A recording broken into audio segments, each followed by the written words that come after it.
Jai Gurudev, Jai Masters. Real, deep, permanent spiritual growth is very different than what people think it is. The techniques, meditation, mantra, yoga asanas, are very useful as techniques. They are not an end in and of themselves. It doesn't matter how many hours you meditate. It doesn't matter how well you do your mantras. What matters is, what is the purpose of the technique? Like when you play scales to learn the piano, you're practicing. Practicing for what? Practicing to be able to play the piano. When you do spiritual practices, we call them that, practicing for what? That's when you start to understand real spirituality. Why do I need to practice? Why do I need to do anything? You start off with a starting position. If I look inside myself, if you look inside, you will see there's a fair amount of commotion. There's more commotion sometimes than others, but I think you'll notice there's always commotion. The vast majority of the time, you're not okay in there. How do you know you're not okay in there? Because you're doing things to try to be okay. You're trying to have relationships. You're trying to get finances. You're trying to look more acceptable to other people. You're trying to do this. You're trying to do that. You're trying to figure out what's going to happen when you get older. You're trying to blah, blah, blah, blah, blah. You're always doing something. There's nothing wrong with doing things. We'll talk about that. Don't take it wrong. I'm just using it to illustrate to you. You're not busy doing things to try to be okay if you are okay. You're busy doing things to try to be okay because you're not okay. They're basically saying, I am not okay. I need to manipulate the world around me to be a certain way so that I can be okay. I need to manipulate it so it doesn't be a certain way because it makes me worse. There are things that happen outside that make me feel better. Now you think that's a big deal. I'm terrible because I say, what was wrong to start with?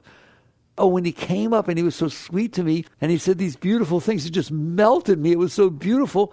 Where were you before that? Not okay. The starting position of almost every human being is, I'm not okay. I wake up in the morning, I think about what I did wrong the day before and what troubles are going to be, and I think about what has to happen tomorrow and can I get it to happen and what might go wrong, and et cetera, et cetera, et cetera. Not okay. Or, I'm not okay, so I get to go on a vacation next week. That will make me be okay. The normal behavior of a human being is a red flag. A red flag saying what? I'm not okay. That's why I need a vacation. That's why this, that's why that. That's why I'm trying to get a new relationship. That's why I'm trying to do this. That's why I want to have a child, because I just don't feel meaning in my life. Don't have a child because you're not okay. Don't get into a relationship because you're lonely. If that's the foundation of your relationship, I was lonely and I was scared and I was insecure, God forbid the relationship work. And you're no longer lonely, insecure, etc. Then what? The whole basis of your relationship was so shallow that it doesn't have any roots. So all of this, I don't want to belabor it because it's not fun to listen to, but the truth of the matter is every single thing is saying, I'm not okay. If you're feeling okay and you're wonderful, you're not doing these things. How are you doing? Great. What do you want to do? I don't care. Do you like your job? I love my job. You want a vacation? No, I love my job. I want to go to work. I want to work on the project. People that are really into their projects, research scientists and different people like that, right? Mathematicians that's trying to solve this equation, for 3 years. They don't want to go on vacation. There's no vacations. If they go on vacation, they take the equation with them. So basically, you wake up. This is tough, but just once, dare to question everything. That's what spirituality is questioning everything. It is not a methodology of getting the same thing you always wanted. It is a question of saying, what is going on? And what is going on is, I'm not okay in here. It's not so comfortable in here. Every single emotion you describe is a description of a discomfort. Anger, fear, jealousy, insecurity, loneliness. Now, there are good ones. Love, I feel tremendous love. I feel inspired. How often? I challenge you to sit there and say, how many breaths have you taken throughout your life? What percentage of them was taken in a state that was so beautiful that you wouldn't change a thing? You wish you could just stay that way. 0.00001%. How many breaths have you taken when you were scared, anxious, insecure, self-conscious, embarrassed? Ooh, it's a much bigger number, isn't it? What is it telling you? I'm not okay in here. Now the question becomes, and this is the foundation of spirituality, real spirituality. Okay, we've established you're not okay in there. You want to be, or everybody wants to be, but I'm not okay in here. You have two choices. You're going to do something about it. You want to be okay. One is I'm not okay. What do I do about it? How do I change all you guys so that I'm okay? How do I change everyone I interact with, my boss, my spouse? How do I change every situation that's unfolding in front of me so that when it comes in, it makes me feel better? Can you relate to that? All right? Then you're out there fighting with life. You're out there fighting with everybody. You're out there manipulating. It's not a nice word, but it's the word. You're out there manipulating the moments unfolding in front of you so that when they come in, they feel better. And you sure as heck are doing it to make sure they don't feel worse. So that's one thing you can do about not being okay. Thank God there's another thing you can do about not being okay, but nobody will talk to you about it. Fix it. Don't compensate for it. Don't put a Band-Aid on it. Don't try to take something from outside that if it comes in, it puts on top of your loneliness. So, I don't feel so lonely right now. Ever since he or she showed up, I used to have this tremendous loneliness. I don't feel it now. What if they leave? Oh my God, are you kidding me? I'll be so lonely. I'll be worse than I was before. Because at least before I didn't know what it was like to not feel lonely. Now I know, well, then you didn't fix your problem. If you take something and you put it on it and you say it's gone, but then you take the thing off and it's still there, you just compensated for it. You put something on top of it so you didn't have to experience or feel it. That's why you get possessive in your relationships. That's why there's ownership. That's why there's fear of loss. If you need something really, really bad, you're afraid of losing it. There's no way you're not. Because you want to be okay. This worked out pretty good. And all of a sudden you're clinging. You start grabbing a hold, and even the thought of losing it makes you freak out. That's what we spend our life doing. And if we're not careful, instead of literally fixing what's wrong, we are out there compensating or hiding from or trying to avoid experiencing the fact that it's difficult in here. So the first question becomes, can it be fixed? Yes. Can everyone's be fixed? Yes. What about if you lived a terrible, terrible life and you're 70 years old? Can it be fixed? Yes. It can be fixed. Not compensated for. Well, let's go so we make sure we're communicating. What would happen if it was fixed? People say that sometimes to me. Well, I wouldn't have any motivation. Why would I get out of bed in the morning if I was completely happy and contented and filled with love? Why would I have a relationship? Why would I have anything to do with anybody? Why would I do anything if I felt whole and complete within myself? Because love likes to express itself. Artists express themselves, not because they want to sell the painting. You take a true artist, put her in the woods, and leave her alone with her oils and paints. She'll paint and paint. She don't even care if she takes it home. And if she does, it's okay if she just looks at it to get inspired. True art has nothing to do with somebody else. It has to do with expressing the passion, the beauty, the inspiration, and love that is flowing inside of you. And it's a very powerful force, more powerful than fear and much healthier. You go to work because I'm motivated because I'm afraid that I'll get fired if I don't. What a terrible reason to go to work. Well, why would I go to work? Because you enjoy what you're doing, because you feel inspired to go stand on an assembly line and participate in the whole dance that all these people are doing and do your part and be part of a whole. And no matter how many times you do it, it's not boring. It's inspiring. You can do it better. You can shave a tenth of a second. Imagine if you were like that about everything. That wouldn't be too bad, would it? That's what a whole being feels like. It is filled with joy and effervescence and inspiration and love and passion. Not, well, I'm already happy, why would I do anything? The happy means you're filled with inspiration. You're filled with joy.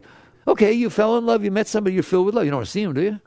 Wild horses couldn't keep you apart, right? You don't need fear. You don't need insecurity. You don't need anger. People say anger, what a great motivator. It's a terrible motivator. If you are acting out of anger, you will burn up. And you will take that anger and put it out into this world and pollute the world.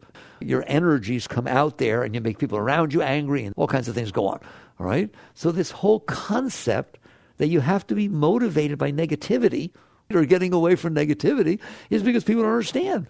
It can be fixed in there. It can be fixed to where there's beauty inside, inspiration, joy, love. First of all, let's get straight what's supposed to be. Every moment, every second of your life is supposed to be the highest experience you ever had, and then the next one's higher than that, next one's higher than that, and it'll go on forever. Who wants that? Master Yogananda used to call it ever new joy. You want to know why? Because they said you'll feel joy. They said, well, you get tired of joy. It's like you get tired of the same meal. No, okay, it's ever new joy. It's a joy that, I'm serious now, this inner energy is a joy that you feel that is so uplifting, it blows you away. It's so beautiful, you wouldn't trade it for anything. And every time you feel it, it's like the first time you ever felt it. Every kiss is the first kiss. It's ever new joy. It's completely fresh. They call it spirit. They call it Shakti. They call it the flow of Chi. Call it whatever you want. It is completely deeper and more meaningful than this noise that is going on inside your psyche that is not okay. So there is the possibility of fixing what's wrong so that you don't have to spend the rest of your life fighting with everything and everybody to try and get it the way you need it to be so you'll be okay. Because you're not going to be okay anyways. No one has ever been okay that way. And you know that. Whatever age you are, replace whatever age I say with the age you are, right? From the time you were little and you wanted a toy, you carried on to try and get your toy. When you were in junior high school, whatever it was, you started dating and doing stuff. You tried to get people to be the way you wanted to be. You have every moment of your life done everything you can to get it the way you want. All of it's the same. It's all saying, I'm not okay. To me, it's all a call for help. All right? Everything everybody's doing. Why do they need so much money? Why do billionaires need another billion? Because they're not okay. Why do people that are in relationships have other relationships? Because they're not okay. Why? Because they're not okay. That's why everybody's doing everything they do. And they've done it every moment of every day of their life, and they're still doing it. Well, what is that telling you? If I try something every moment of my life and I still have to try it, maybe I should wake up and realize it doesn't work. It doesn't work to try to compensate for your not okayness. So the wake-up call is, I have no choice. If I want to be okay, I have to find out why I'm not okay. It's not true that you're lonely because you haven't found your soulmate. You want your soulmate because you're lonely. You can't sit there and say, the reason I feel loneliness is because I don't have something. It's not true. You feel loneliness, so you said, this will take care of it, and I don't have it, and then you blame that on loneliness. The fact that you don't have your soulmate is what you're blaming your loneliness on. There are plenty of people that found just the right person and then find themselves when no one's home lonely. There are people who live in New York and are lonely. Hey, there's a lot of people in New York. How can you be lonely? Because loneliness has nothing to do with that. It's something that's inside of you, isn't it? So you wake up one day and you sit there and say, if I have but one life to live, I'm not going to waste it. I'm not going to waste this running around like a chicken with my head cut off trying to compensate for what's wrong with me. I am going to fix what's wrong with me. And so the next question becomes, what's wrong with me? How did it get that way? Why am I not okay? That's a perfectly reasonable question. Notice, the question of, I'm not okay, what do I do about it, leads you outside. The question, I'm not okay, why am I not okay? Why is this going on in here? Leads you inside. Those are two totally different paths. So the question becomes, why am I not okay? Once you get clear enough to where you're not making all this noise splashing around trying to get stuff the way you want, and you take a look inside, you're going to see. The clues are there. It's not hard to see. Take something you're not okay about. You know, you're at a bad relationship with somebody when you're young, and their name was a certain name, and now 10 years later you hear their name called out at a Walmart. George! And your heart starts going, did I exaggerate? Isn't that amazing? Isn't it amazing I didn't exaggerate? You were driving down the street one day on the same road that you go to thousands of times to go to work, and somebody runs a stoplight, and you ram on your brakes and you spin around, and you didn't hit them, you do this thing. Wait till the next time you drive down that street. You tell me nothing happens. These are clues. It's just they're so predominant that you don't see them. The fish doesn't know it's in water. It's the same thing. It's so predominant that you have these marks that you carry inside that you don't notice that you have these marks you carry inside. And when I say them, like such as the one with driving, so you drive by that place, you get all uptight. If you were talking to somebody, you stop talking. Maybe your mood changes, you get all weird again for the whole day because you drove past a place. You drove past that place 1,000 times before that didn't happen. So once something happens, and all of a sudden there's this scar inside of you. There's a mark. It left a mark inside of you. All right? I'm going to tell you the most shocking thing you'll ever hear. It's not supposed to. That's what be here now means. There is a moment unfolding in front of you. There are lots of moments, aren't there, everywhere, but they're not unfolding in front of you. There's just one moment that's unfolding in front of you. There's one to the left, one to the right. There's one everywhere, but this one's in front of you. While it's there, it is coming in through your senses, and you, the indwelling being, the consciousness, are experiencing it. The moment it is no longer there, it is not coming in anymore. It is not supposed to be in there. You're supposed to be able to be present with the next moment. When you're driving down that street again, there's no accident. There's nobody running a sign. There is no higher probability that someone will run a stop sign or a light on that corner again than there is any other corner you drive by from then on. Is there? You have come out of harmony with reality. Now, I'm going to belabor this. You don't want to be out of harmony with reality, do you? That's not too healthy. Where are you going to end up if you're out of harmony with reality? In trouble. Because reality is real. You got lost somewheres. If that thing that happens stays inside of you, then what happens is when the next moment is unfolding, you miss the next moment. And next week when you drive past that place, you miss those moments. Everything about you now is out of harmony with what's actually happening because it's caught in what happened inside of you that you got stuck inside of you. And if I ask you honestly, how many of those do you have? You should turn white. There are lots of them. People I like, the young people come and they get into this stuff and they start working on themselves, and then inevitably they go home to see their folks. You should see what they say when they come back. Like, I had so much trouble. It was almost as if everything Mommy and Daddy did bothered me like it used to, right? And I went into my room and I felt like I regressed back to when I was in high school. I was having the same feelings. Anyone know anything about that? That's pretty weird. Why? Because you're not in high school. You're 35 years old. Okay? So what I'm telling you is, ready? How does it feel when that stuff happens? Does it make you happy and high and inspired? It makes you feel not okay. That's a clue, guys, as to why you're not okay. How about I do it this way? If you decide to store inside of you everything that ever bothered you, you're probably not going to be okay. If every time you eat something and it makes you sick, you ask for a doggy bag, and you take it home, and every day you taste a little bit of each one, you're probably going to be sick. So basically, these events took place, they left impressions in you, and you kept them. Those bad experiences don't just sit in there, do they? They come back up. In your dreams, they come back up. During the day, when things remind you of them, they come back up. You're driving down the street, you're perfectly happy. Then there's this billboard that has a name on it or a spot on it or a doggy that looked like the doggy you had when you were little. All of a sudden, your entire mood changes for the rest of the day. Somebody calls you up. Girlfriend, boyfriend, calls you up. The other day, I tried to start my car. The battery must have been dead or something like that. It wouldn't start, and I missed work. My boss yelled at me and so on. Wait till you go out to try to start your car. You're going to be scared. But it has nothing to do with your car. It doesn't matter. If it gets in your head and it stays there, it causes trouble. The reason I gave you so many examples is I am sitting here today to tell you that's why you're not okay. It is not what happened to you that made you not okay. It is that you kept it inside of you that made you not okay. Yes, your parents got divorced when you were 6. Yes, it was a difficult time. His new husband, new father, knew this, whatever goes on, stepfathers, et cetera, right? It's a difficult thing. You're 46 years old. That was 40 years ago. The events are not happening anymore. Why are they still bothering you? Somebody mentions something, you get all weird. So what I'm doing, the reason I keep showing you this, is I'm telling you it is the collection of this garbage that has gotten stuck inside of you that is making it so you're not okay. So if this stuff is stored in there, it is going to come back up. You can have a thought that hits that stuff, can't you? What are dreams? I always bring this up because I loved, when I was in college, we read Freud on dreams. I remember doing it, freshman in college, right? Freud on dreams. And it's like, wow, what did he say? He said this.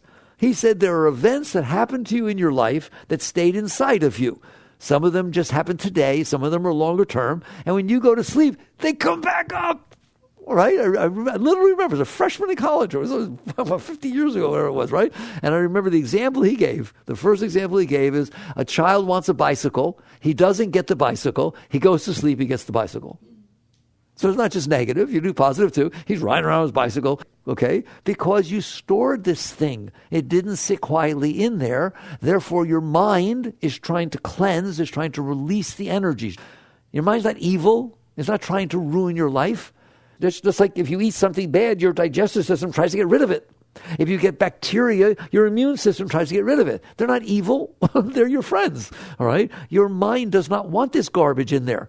It wants to be whole and free and healthy so that new things can come in, and you the soul, you the experiencer in there, get to experience things fresh, new, exciting. But no, now they hit your stuff, right? So the mind is trying to purify, and that is a truth. And that's what happens in your dreams, and Freud will agree, and Jung will agree. That's what's going on in there. God, look what it creates. It creates cities in full 3D color. You have a pretty brilliant mind, don't you? Look what it can do. It does it during the day, too.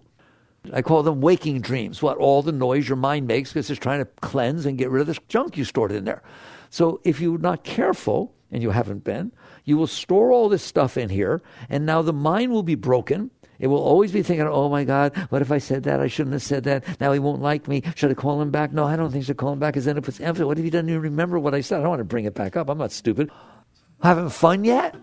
Okay? And you just realize this thing's broken. That's why I'm not okay. So basically you wake up and you realize the reason I'm not okay is because I stored negative experiences inside of me. And now they're trying to get out. And they try to get out through my mind. They try to get through my heart. They try to get out. And then what I do is, instead of fixing them and getting rid of them, is I put a layer on top of them, my personality, my way of being, what I like and what I don't like. And then I try to manipulate the world to be the way I like and not be the way I don't like, all because this is making me do it. So your garbage is running your life.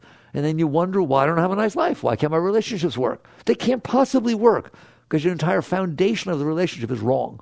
You're trying to use the other person to avoid what's wrong inside of you instead of fixing what's wrong inside of you.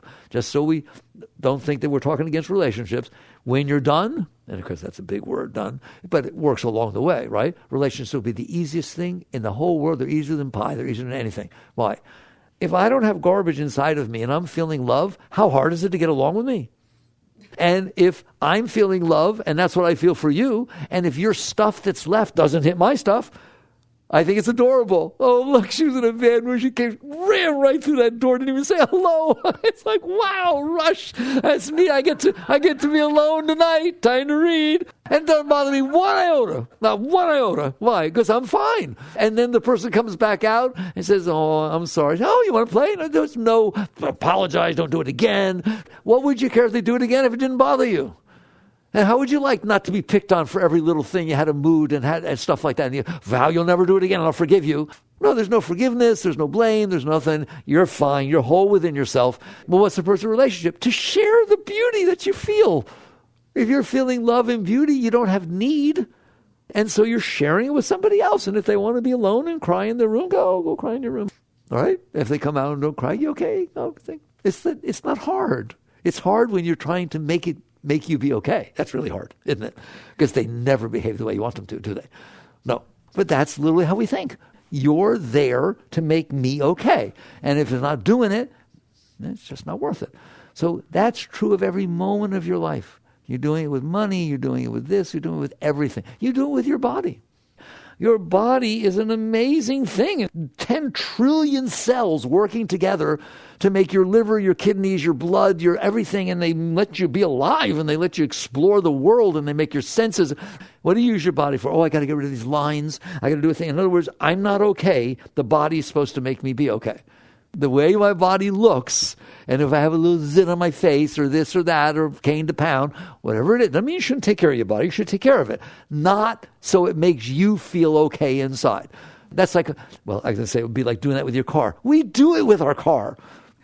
Your car is the vehicle that takes you places, fun to have fun with it, but it's not your portrayal of your ego that makes you feel better. You pull up with a car, and all of a sudden you got a nicer one, and it ruins your whole night. The same thing with your clothes.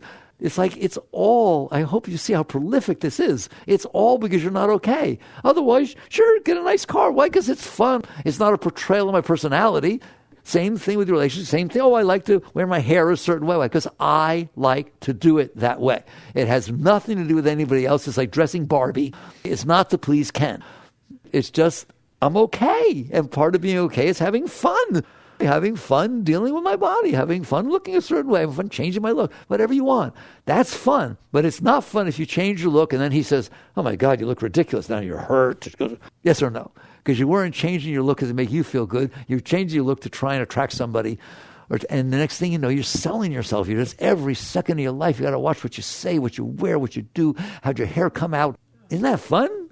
No. And then you wonder why there's so much tension. There can't be anything but tension in that life because you are at war with everything, including your body. And wait till it starts getting older. You won't like it then. It should be fun. Look, it's getting lines. Wow, let's see what they're going. Look at them. They go all the way across. I'm telling you, have fun. Have fun. If you're filled with love, it's okay. And though it's funny, you won't get lines. Because those are worry lines and tension lines. All right. So I've seen 70-year-old masters, gurus, that their whole skin is like a baby, right? The silk is smoothest thing in the world because they don't have these poisons inside and they're not have all this tension, all this anxiety and all the adrenaline. And so it's so funny. All right. So the net result is, how do you do this? Because so far what we've done so far is what? I'm not okay inside. That's okay. Neither is anybody else. All right? I'm not okay inside. What are you doing about it? Trying to manipulate and control everybody else so it feels better when it comes in. Good luck. Good luck. Well, sometimes it works. Yes, it works 0.001% of the time. That's about how long it lasts too. All right? So now the question is, why am I not okay inside? I showed you. I don't have to teach you. You're in there watching. Just watch. You're not okay inside because you stored not okay things inside of you. You built this psyche, this mental panorama inside of you, we call the personal mind, that is full of not okayness.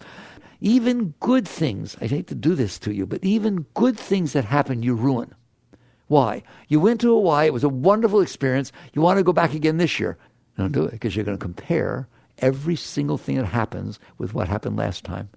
And you understand, last time it was spontaneous. Last time it was new. Last time everything was fresh. You had no expectation. Oh, look at the hotel room. Look at there's dolphins out there. Well, what if they're not dolphins next time? Oh, there used to be dolphins out there. You're disappointed. Do you understand that? If you don't appoint things, you can't get disappointed. But you do appoint things based on your past experience because you liked it. So well, come on. Your relationship, you do the same thing. There's that thing called the honeymoon phase, where everything that he or she does is new and you expect it. He opened the door for me, and then you kind of get to know each other, and it gets a little more day-to-day type stuff, right? And it just doesn't do the same thing anymore, does it? And so you just start to understand that the way of trying to manipulate and control to take care of what's wrong with you doesn't work.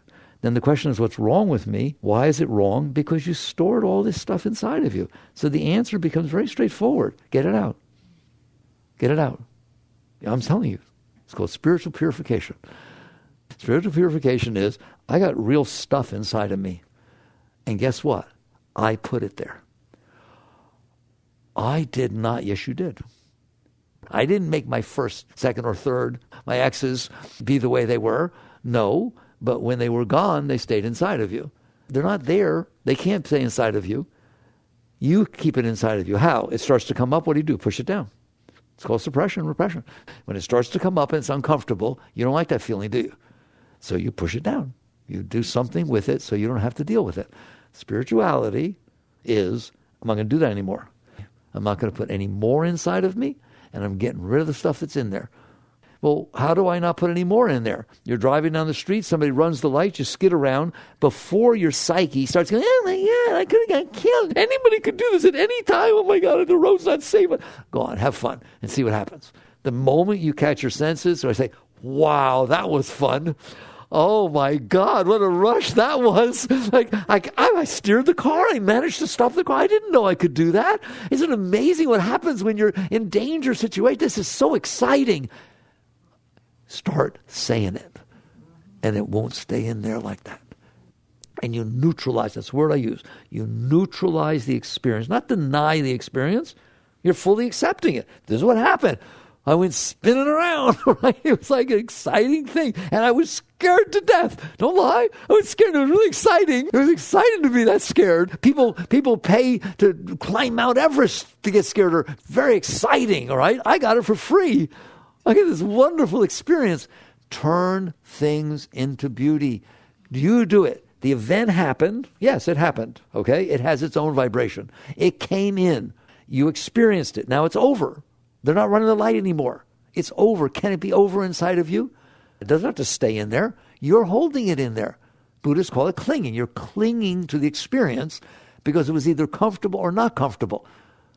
Work with yourself. Somebody told you the low-hanging fruit. Somebody's driving in front of you and they're going 15 miles an hour below the speed limit. What are you doing inside your head? Causing trouble. Not for the driver. They couldn't care less. They don't pay any attention. But inside your head, you're causing disturbance. And I'm telling you, that disturbance will stay inside of you. When you see a car next time that looks like that, you'll cut the person off next to you so you don't have to go behind that car. It wasn't even the same car, but the color was similar. Okay? Make it nice. I'm giving you homework. Make it nice. How? By making it nice. You're in there. You're the driver. You're conscious. If you let this garbage go on inside your head, and it will go on unless you do something, it's pretty negative in there. So the person's driving in front of you. It's starting to give its noise and like that. Don't tolerate that. You sit there and say, wow, it worked for me when I started doing it, okay? I like to drive fast. Rule is 5 miles an hour faster than the speed limit. The cops won't bother you. So everyone's supposed to drive 5 miles an hour faster than the speed limit, all right? Some people don't feel comfortable. They're like 15 miles below the speed limit. Well, who's right? Nobody. It's just different strokes for different folks. It's just that's how it is. So I'm going to sit there and say, well, I like to drive the way I like to. They get to drive the way they like to. Replace it with something beautiful. Neutralize it. To the extent that you neutralize it, it will not leave as deep of a scar as deep. It doesn't mean it's never going to come back or something like that, but it will not be the same. All right? If you do that, the way the mind works is called a LIFO stack. Last in, first out. It's the inventory method. All right? When you pushed down the car that was driving too slow, you pushed everything else down a little bit so that car took precedent over the little argument you had with your husband in the morning. That was on your mind. Now the car's on your mind. So the car, if you keep pushing things down there, everything else goes further down and just swept under the rug. It didn't go away. It never goes away. Let's get something straight. And you go talk to a psychologist, they'll tell you the same thing. If you don't deal with it and you shoved it down there, it's staying down there. For how long? Your entire life. No. Yes. It doesn't go away. If you sweep it under the rug, it's really not gone. It actually rots down there. It is the same thing with everything you shove down there. So here, you decided not to shove it down, this driving in front of you thing. You neutralized it because, and there's a warning sign, because you neutralized it, what was underneath it has room to come up. And all of a sudden, you can let that one go. You neutralize, okay, fine, so a little disagreement with the husband. I'll straighten it up when we come home. I'll buy some flowers, whatever it is. You just let go. Just keep letting go. Don't give yourself trouble about it. Don't get mad at yourself because you had a little bad time. Let go, let go, let go. I'm begging you. Spirituality is about letting go, learning to let go. Learning to let go. You just let go. Then what happens is, because you let go what happened in front of you now, then you let go what happened, an hour ago and 2 hours ago, all of a sudden, stuff starts coming up from last year. Why? LIFO stack. You didn't put more stuff in there, and all of a sudden your dreams of people, really spiritual people, they're doing well, they're meditating a lot, and they'll come to me and say, I don't understand, I was doing so well. Now all of a sudden my heart hurts all the time, and I feel all this anger. Yeah, good. Ready? Good. And I always ask them the same question. That anger and that all those disturbances you're feeling, you never felt that before in your entire life? Well, not since I was 12. I had this thing when I was... You hear me? If it ain't in there, it ain't coming back up. If it's coming back up because it's in there. And a wise person says, I don't want it in there. I would rather go through what it feels like. And it doesn't feel good. If it was stored with pain, it's coming back with pain. I would rather go through what it feels like to let it go. I learned to let go of the driver. I learned to let go of the fact that it's raining when I don't want it to. You just practice, like practicing the piano. You practice letting go. Start letting go. Let go. Then the other stuff will come up by itself. Let it go. But what about the ex? All of a sudden, these arguments, I have my ex, are going back onto my head again. Good. That's not bad. That's good. That means it's time to come up. Now, the question is, if it comes up, will you let it go? Or you sit there and say, no, I don't want to deal with this. There's hands in there, aren't there? You can push things around in there. Sit on them. That's spiritual growth. Sit on them. Oh my God, it's not comfortable. That's right. It's not comfortable. But boy, is it beautiful when it's gone. And every one you let go, as you let it go, it'll be piece by piece. As you let it go, the energy you were using, you didn't even realize it, the chi, the shakti, the spirit, the energy you were using to push it down comes back to you. And all of a sudden, your center of being becomes strong. You become powerful. You're smarter than you used to be. You're more conscious than you used to be. You feel loved than you used to be. Of course you do. You're not wasting your energy on suppressing and fighting and controlling and manipulating and all the stuff we do. It's called liberation. You're freeing yourself. And eventually you will reach the point that you have let go of enough to where right now the energy goes down because you're pushing things down. It's all about negative. It's all about non-negative. It's all about, I feel better. When you feel better, that's not positive. It's non-negative. How about I feel ecstatic? Oh, that's positive. How are you doing? Whoa, it's mind-blowingly, and it keeps getting more beautiful. Not I'm doing better. So when you get to the point that you're done with enough stuff, enough energy starts coming up to where it literally changes direction. You don't realize now everything is out. You're looking out there, you're controlling out there, you're pushing stuff down here. It's all down and out. All your energy flow and all your consciousness is down and out. When you let go of enough, it starts turning up and it goes in and up all by itself. You don't have to do a single thing. The energy will by itself come up and then it will start pushing everything out of its way. It wants to come up. Then you catch on that the more you let go, the nicer it got. Ooh, I want to let go. And you practice, and eventually it gets so high in there. You're just doing whatever you're doing, and all of a sudden you just go into ecstasy and bliss. It's just beauty. You have to do a single thing. You are a beautiful being. You are the most beautiful thing that ever walked the face of the earth. Doesn't matter what you ever did, you can't ruin it. It's what you are. The sun is absolutely gorgeous. It doesn't matter what it's shining on. What it's illuminating may not be so pretty, but it doesn't affect the sun, does it? Well, it's the same thing with you. Don't worry about karma. Don't worry about any of this stuff. That's stuff you built in your psyche. The self, you, the consciousness, the energy, the true energy flow has none of that stuff. It's beautiful. It's untouched. Just like the sun cannot be soiled by anything it shines on. Well, the self, the consciousness, cannot be soiled by anything unless you store it inside. If you store it inside, then it is soiled because it's blocking your energy. People say, well, why don't I feel the light you talk about? Because it's blocked.